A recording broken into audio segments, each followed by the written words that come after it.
let's talk about the future and trends. What do you both see on the horizon, and what do you think will be changing most over the next 12 months? Might start with you, Brenda. Yeah, okay. One of the things we're seeing way more of is use of mobile devices to complete research on, and we banged on about this for years and we weren't seeing any traction or any take-up. This year we've seen an explosion in the use of mobile devices. Often we're 50% of our quantitative research is being taken on a mobile.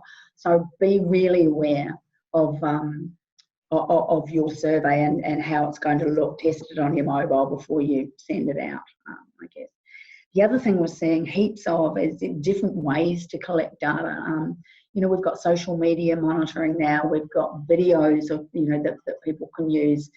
We're seeing the ability to harvest information out of CRMs or your customer databases or your donor databases and things like that. And mesh it with social media monitoring and quantitative data, and you start to get much bigger insights.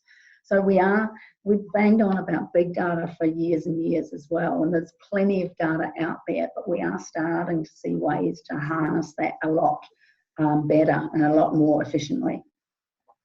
Fantastic, great.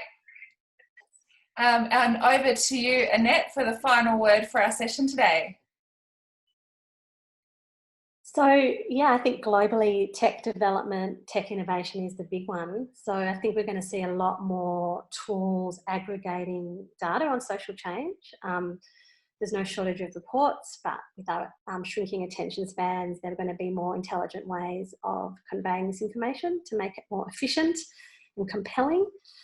So I'm seeing innovation particularly in the what works space. Platforms in Australia actively trying to answer this question, amplify social impact, and our community Centre for What Works. So they're trying to say what is actually working in social change and bring that data to as many people as possible.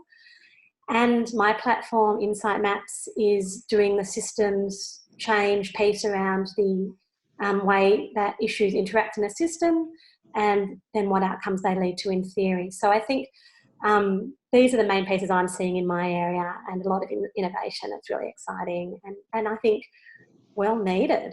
It's about time. It's really important that we have access to this good stuff. Yeah. Great. Fantastic. Well, I'll leave the screen on this view here so you can give everyone a little wave because we are going to wrap up.